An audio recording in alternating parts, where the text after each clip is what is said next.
Hello, this is Vlad and a new story from my channel, Amazing Story. You're not some slob, but a talented, independent woman. Maybe you should drive again? You used to be great at it. It's as if Igor was a different person a year ago.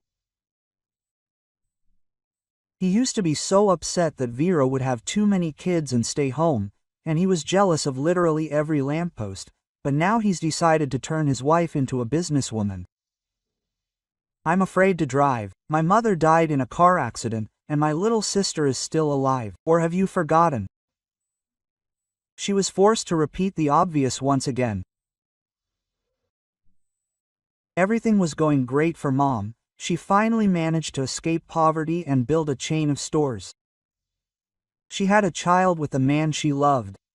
He finally decided to divorce her. My little 3-year-old sister, Olya, was supposed to have a full-fledged family. Vera was so happy for her mother, and then this tragedy happened. Gennady, my mother's future husband, survived the accident but became disabled. Moreover, the death of his beloved woman and daughter had devastated him so much that he completely lost all sense of humanity. He never returned to his wife, and from a businessman, he became practically a homeless person. Vera tried to help him somehow. After all, he was her late sister's father and had supported her mother in everything. But what was he going to do? The man had no desire to change anything, as if he had set himself the goal of quickly departing this world thanks to his vagabond lifestyle. 3 years passed. Vera was now managing my mother's stores. At first, my husband was extremely jealous of her sudden wealth. He nagged at trifles. He scolded Vera for supposedly getting stuck in her ways, but then he calmed down. He stopped seeing her as a housewife and encouraged her to be independent in every way. And it was unclear why this sudden change had occurred. She felt calmer when Igor was jealous and making demands. Everything was somehow predictable. Vera, I understand, this is a huge tragedy, and believe me, I feel sorry for your mother and sister. Especially since the explosion was so powerful that even their bodies couldn't properly process it. But fear can be conquered. You, on the other hand, are strong. My husband was a good man, but completely insensitive. It was as if he savored the details of their deaths with pleasure every time. That scene involuntarily flashed before his eyes. Gennady said they crashed into a pole. He got out of the car and tried to flag down a driver to take his wife and daughter to the hospital. And then the car exploded. Gennady never forgave himself. He believed it all happened because his phone was dead. He forgot the charger, so he went to stop others. Otherwise, he would have simply called and at least gone to the next world with the woman he loved and his daughter. It was too painful to remember that story over and over again. So, in the end, Vera gave up and said, "Okay, I'll try driving again." Actually, she should have told her husband that she was already carrying the stores on her own and was the sole breadwinner in the family. He stopped working immediately after his wife inherited the business. He said his pennies were now irrelevant. Like, when you have a baby, I'll take your maternity leave. You're talented, you're brave, there's no need to clip a woman like that's wings. Quote. It all sounded so beautiful. Vera had her own reason for not arguing. She couldn't bring herself to reveal that she'd lost a child early on with her first husband. And the doctors warned that she and Mikhail might not have any more children. That was what led to their separation. Misha began to reproach her, saying that a home without children was an empty bowl. So the marriage fell apart without much fuss, but with a lot of trouble. You love Misha, and he loves you. You've known each other since school. You just have to endure it, and everything will be fine. You know, he's human too. He's also worried about you losing your child. It's not just you and your heart, that's what her mother told her. Oh, you don't understand. He's become a completely different person. I don't recognize him. I'd rather find someone simpler, she said then. And just a couple of years later, she started dating Igor. It wasn't that she fell deeply in love, she just got into a conversation with a cute taxi driver. Vera was hooked by his words. The main thing in a family is a loving wife and husband, and with children, we'll see how it turns out. You could say these were the most important words, after which she decided that for such a man, her possible infertility would not be an obstacle. Moreover, Igor spoke well of a friend who adopted a child from an orphanage. In appearance, the second husband was surprisingly similar to the first. Brown-eyed, broad-shouldered, a stocky man with large, touching eyes and a round, ruddy face. Who knows? Perhaps the external resemblance to his beloved Misha also played a role. Back then, Vera and Igor were equals. She worked as a saleswoman in her mother's store. Her mother supported her alone. Her father left the family when Vera was little. At that time, her mother's business was working, as they say, at zero. So she didn't become telling her second husband that she was working for her own family business. Back then, it all seemed frivolous. The profits were tiny, so there wasn't much to be proud of.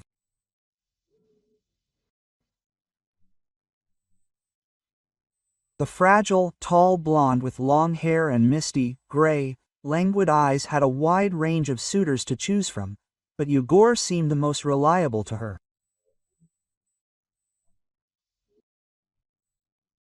Although sometimes Vera felt like it wasn't by chance that she'd chosen a husband for whom she had almost no feelings. Her feelings with Misha were too intense. She literally burned up in these constant showdowns. Mikhail was always very jealous, although she gave him no reason. Igor seemed like a smaller, safer version of her first husband. He was even shorter and narrower in the shoulders. It seemed like he was jealous too, but somehow comically. Besides, Vera didn't care. She knew for sure that she wouldn't be upset if Igor suddenly cheated on her or left. Of course, she was going to love him truly. Yes, she hoped, when and if the baby was born or they'll take someone from the orphanage, her husband will turn out to be a good father, and then her heart will melt, and she'll fall in love with Igor. Secretly from her husband. She'd had a gynecological examination. The prognosis was good. There was every chance of getting pregnant. Besides, money had recently appeared, and Vera, again, was undergoing treatment in secret. Love for her husband still hadn't come. She was especially upset by Igor's sharp protest when she wanted to take a child from the orphanage. Until she had her own. It seemed like he had been positive before, but when it came down to it, he said it with a stupid, arrogant look. Women are nice people, but they're not very bright. Well, of course, before marriage, everyone tries to look perfect, that's why I got such a beauty. But, to be honest, I don't need other people's children. But I will love my own. And what else? Was anything you told me a lie? Vera asked sternly. But Igor didn't answer, he only muttered something. They didn't see each other again. They returned to this conversation. Vera increasingly thought that Igor was disappointing her, especially now that he had stopped working. She clearly saw his shortcomings. Narrow-minded, narcissistic, he wanted everything in life for nothing. He even once proudly declared that Vera was his piece of the pie, which he deserved. Someday, happiness was bound to fall upon him too. She was upset that her husband was spending more and disappearing more often. Vera began to suspect him of infidelity. It was offensive that he had stopped being jealous and seeing himself as the breadwinner.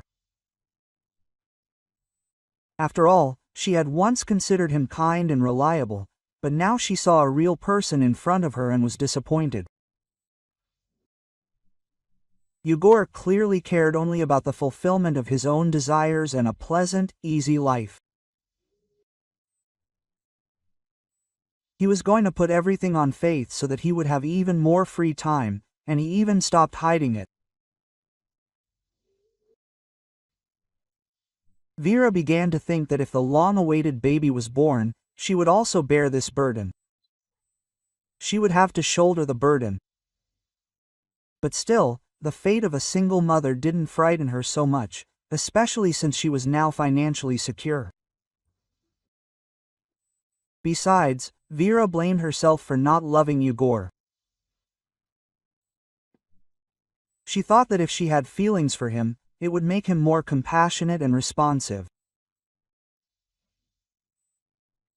She wanted to give him another chance and was afraid of the emptiness of loneliness that would immediately engulf her if her husband left. And she also believed that Yegor loved her simply in his own way, and that one day he would reveal a better side. This conversation about her having to drive the car herself again brought back doubts about their marriage being more dead than alive. That was why it was so unpleasant. But wasn't it enough that Vera had paid off the entire mortgage on their apartment and bought a car herself? Now she had to support him, drive him, and even give birth to him. Why did she need Yegor then?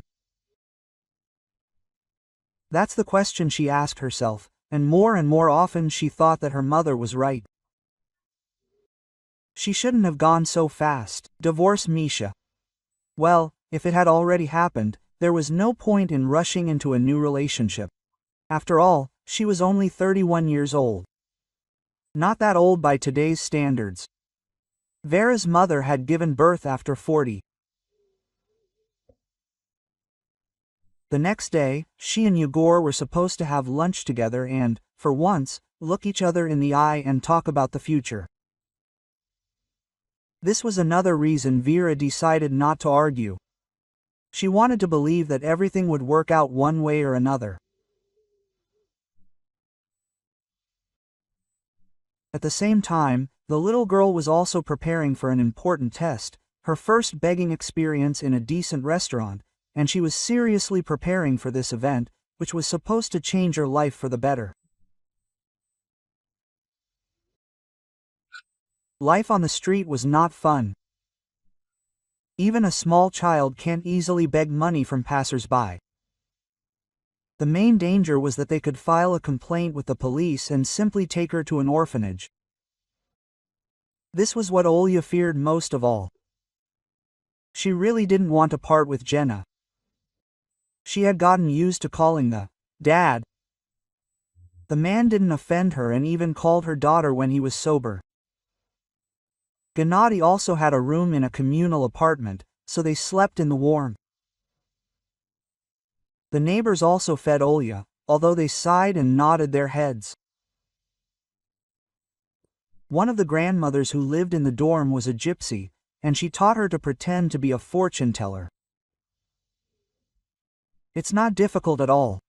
Just say that everything will be fine in the future.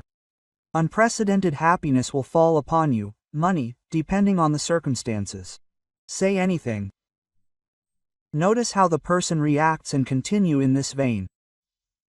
You're almost an adult at 6 or 7 years old.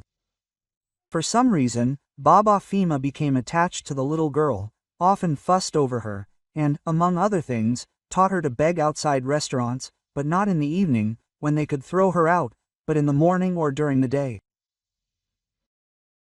There's no point in approaching those who order business lunches.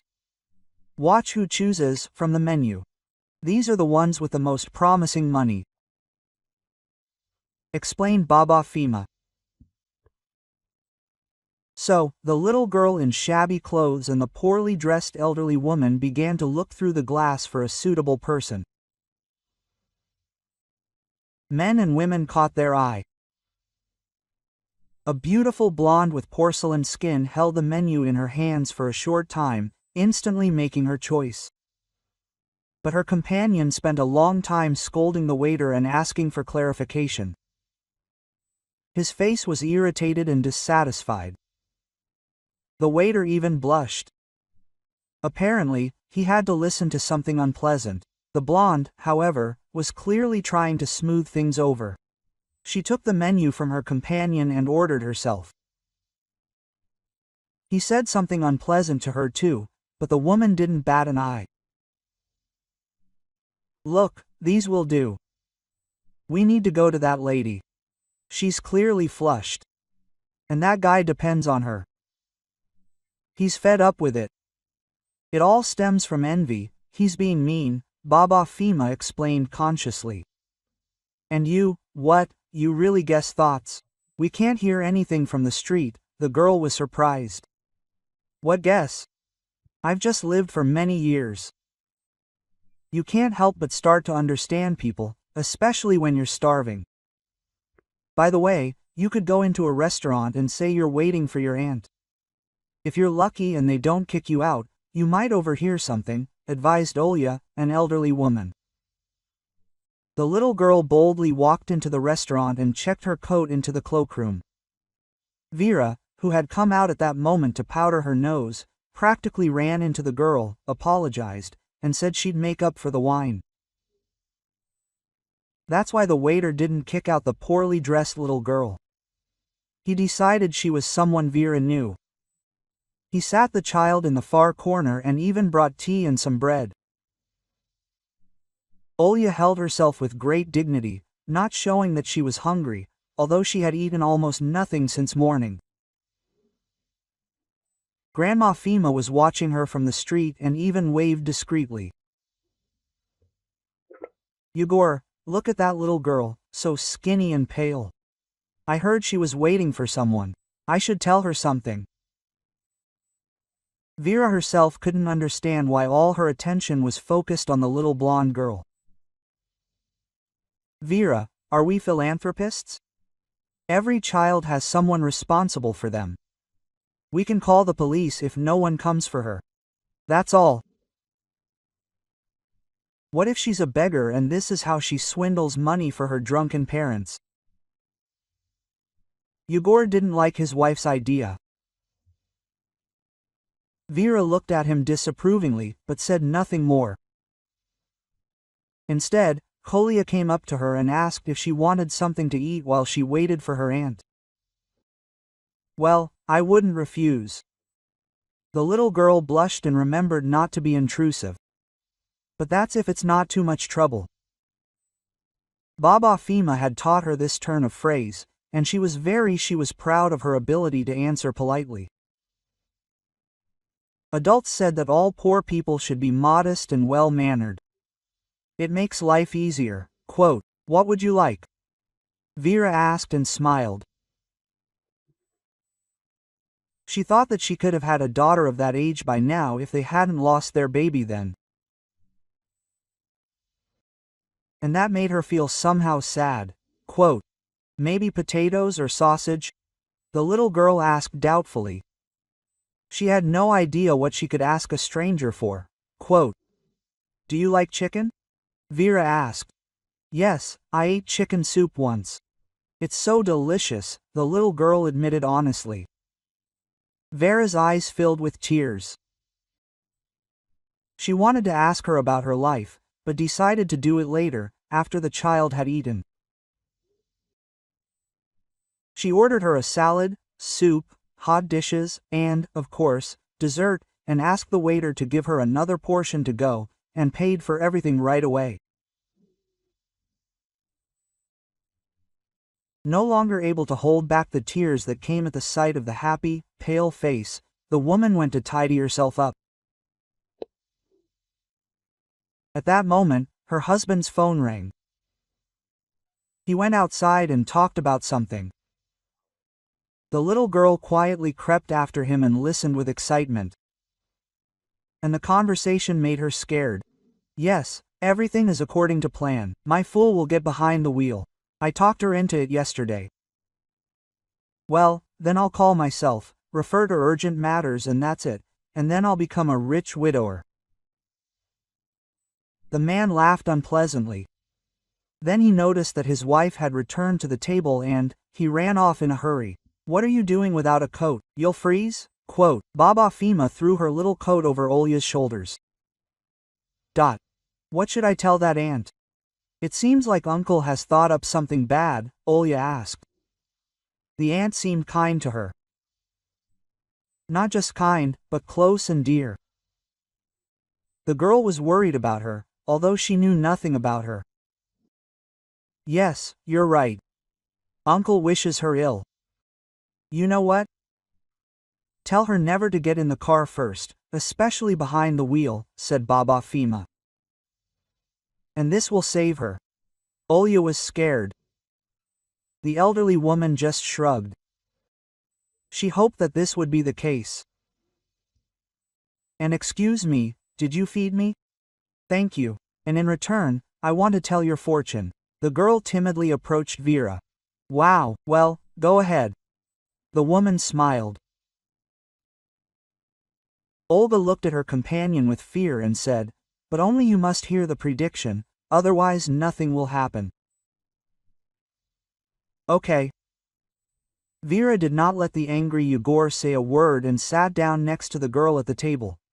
Quote, you can't get in the car first and get behind the wheel, because this guy, he'll find an excuse to leave, and then something bad might happen, Olya said. Vera looked at her fearfully and even felt her forehead. She thought the girl was delirious. Quote, okay, I'll do that. And when will your aunt arrive? Vera asked.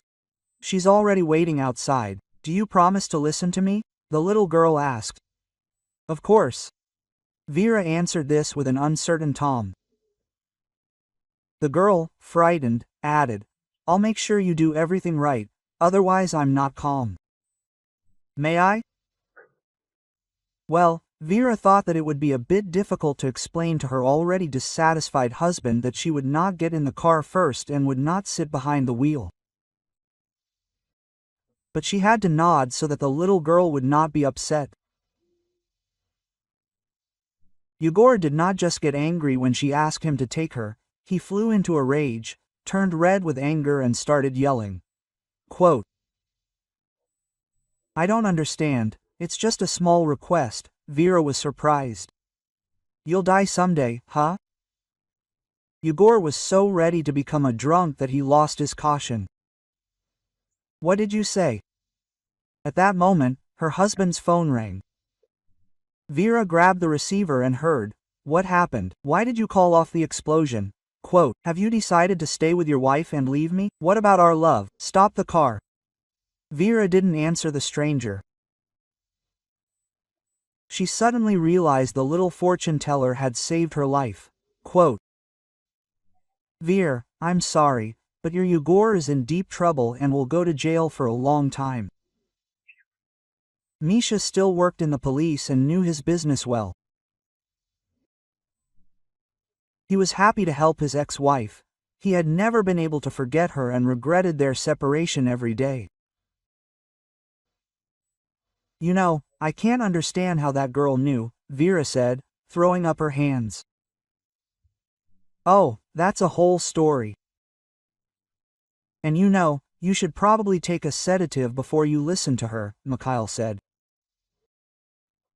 Vera refused the medicine. But she listened with open mouth to stories about how her sister didn't die in that accident.